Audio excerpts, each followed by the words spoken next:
بسم اللہ الرحمن الرحیم۔ ناظرین السلام علیکم ورحمۃ اللہ وبرکاتہ۔ ہندوستانی مسلمان اپنے دستوری حق کے لیے اس وقت سڑکوں پر احتجاج کر رہا ہے۔ ایوان اسمبلی سے لے کر ایوان پارلیمان تک آواز اٹھا رہا ہے۔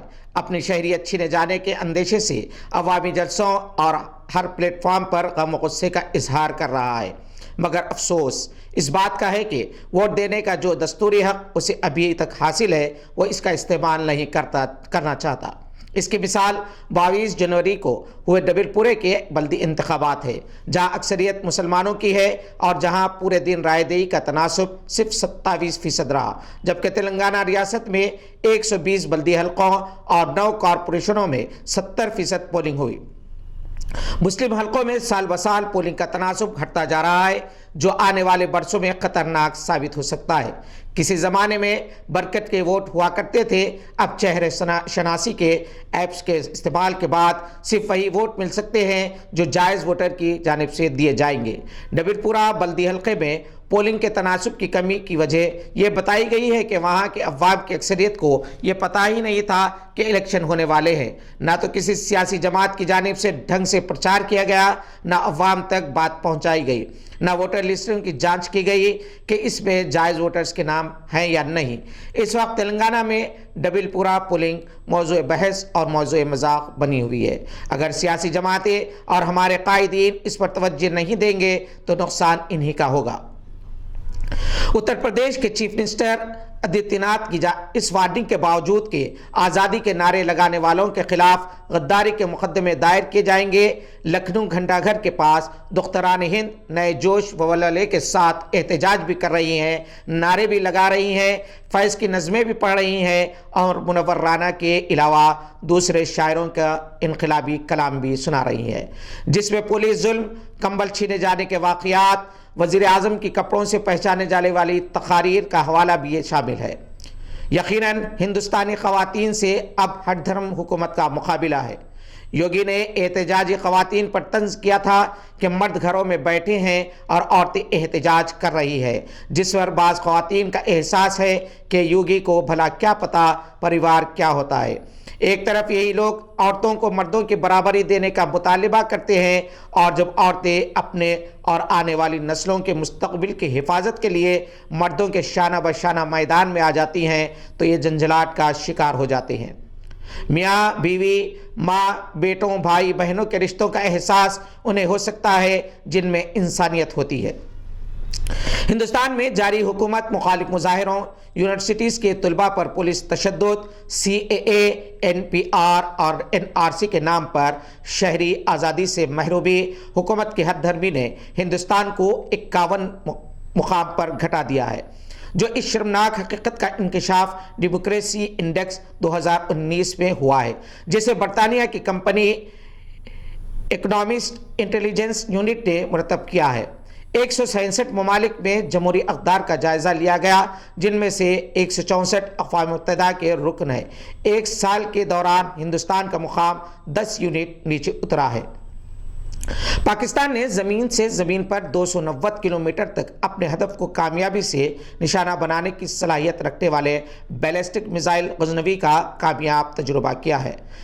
Inter services public relations ISPR کی جانب سے جاری کردہ بیان میں یہ انکشاف کیا گیا ہے۔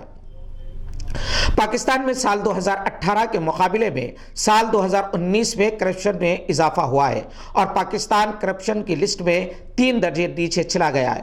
جرمنی کے شہر برلن سے ٹرانسپیرنسی انٹرنیشنل کی جاری کردہ رپورٹ میں بتایا گیا ہے کہ پاکستانی حکومت کی طرف سے کرپشن کے خاتمے کے لیے کوششوں کے دعووں کے باوجود سال 2019 میں پاکستان 3 درجے تنزلی کے بعد زیادہ کرپٹ ملکوں کی رینکنگ میں 120 نمبر پر چلا گیا ہے، جبکہ 2018 عیسوی میں اس کا رینکنگ نمبر 117 تھا۔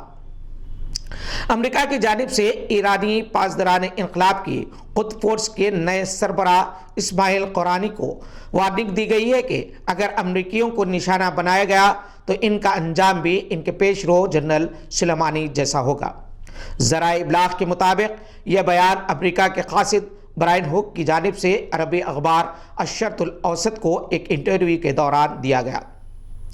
برائن ہوک نے مزید کہا کہ امریکی صدر ڈونلڈ ٹرمپ نے پہلے ہی یہ واضح کر چکے ہیں اگر کسی امریکی یا امریکی مفاد پر حملہ کیا گیا تو اس کا بھرپور جواب دیا جائے گا۔ امریکی قاصد نے یہ بیان ڈیوس کانفرنس کے موقع پر دیا۔ بحر احمر میں مرجان 16 کے نام سے سعودی عرب اور مصر کی مشترکہ بحری فوجی مشقوں کا آغاز ہو گیا ہے جو 30 جنوری تک جاری رہیں گے۔ سعودی ذرائع ابلاغ SPA کے مطابق مشقیں 2 مراحل میں ہوں گی۔ پہلے مرحلے میں لیکچرز ہوں گے جبکہ دوسرے مرحلے میں باقاعدہ مشقیں کی جائیں گی۔ سعودی عرب ہیلی کاپٹروں، جنگی جہازوں اور اسپیشل بحری سیکورٹی دستوں سمیت مشقوں میں شریک ہے۔ دونوں ممالک کے بحری افواج علاقائی سطح پر زیر استعمال جدید ترین طور طریقوں کا تبادلہ کریں گے، حال اور مستقبل میں پیش آنے والے خطرات سے نمٹنے کے لیے مشترکہ بحری آپریشنز کی مشقیں کریں گے۔ مشقوں میں مبصر کی حیثیت سے کئی عرب اور افریقی ممالک بھی شریک ہیں۔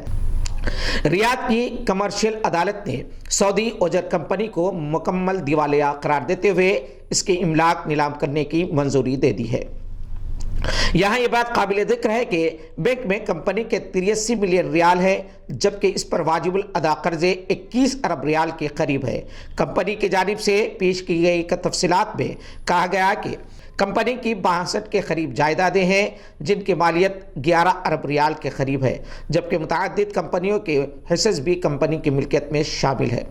سعودی اوجر کے دیوالیہ ہونے سے ہزاروں افراد بے روزگار ہو گئے جن میں ہند و پاک کے تارکین وطن بھی شامل ہیں۔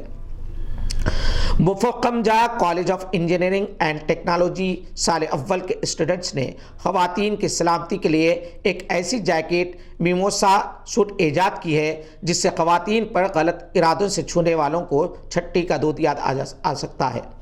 اس سوٹ کو پہنے ہوئے لڑکی کو اگر کوئی چھونے کی کوشش کرے تو کرنٹ شاک سے حملہ آور 4 شانے چت ہو جاتا ہے اور عوام بھی اس کی درگت بناتے ہیں اور پھر پولیس کے حوالے کر دیتے ہیں۔ شاہین گروپ آف ایجوکیشنل انسٹیٹیوشنز کا ذکر آتے ہی گورنمنٹ میڈیکل کالجز میں فری سیٹس کا تصور ابھرتا ہے۔ اوسط درجے کے طلباء کو نیٹ میں امتیازی کامیابی کا اہل بنانے کے لیے شاہین نے پورے ملک میں اپنا منفرد مقام پیدا کیا ہے۔ 2019 میں اس نے اپنا ریکارڈ برقرار رکھا جب شاہین کے 327 طلباء MBBS کے لیے، 120 BMS کے لیے، 28 BDS کے لیے منتخب ہوئے ہیں۔ ڈاکٹر عبدالقدیر نے اللہ کا شکر ادا کرتے ہوئے طلباء کو مبارکباد پیش کی ہے۔ ممبئی کے جوان سال ابھرتے ہوئے کرکٹر سرفراز خان نے ایک بار پھر رانجی ٹرافی میں شاندار مظاہرہ کیا اور اتر پردیش کے خلاف شاندار 301 رن اسکوائر کیے۔ وہ وسیم جعفر کے بھانجے ہیں اور وسیم جعفر رانجی ٹرافی میں 2 مرتبہ ٹرپل سنچری بنانے والے پہلے کھلاڑی ہیں۔ سرفراز نے اسکول ٹورنامنٹ میں 400 رنز کی اننگز بھی کھیلی تھی۔ وہ IPL میں رائل چیلنجرز بنگلور کی ٹیم میں ہے۔ زمبابوے کے خلاف ٹیسٹ میچ میں سری لنکا کے انجلو میتھیوز نے شاندار ڈبل سنچری بنائی ہے۔ سعودی عرب کی فٹ بال ٹیم نے ٹوکیو میں ہونے والے اولمپکس 2020 میں کھیلنے کے لیے کوالیفائی کر لیا ہے۔ 1996 کے بعد یہ پہلا موقع ہے جب سعودی عرب کی فٹ بال ٹیم اولمپکس میں شرکت کرے گی۔ یہ تھی آج کی کچھ اہم خبریں، دیکھتے رہیے گواہ۔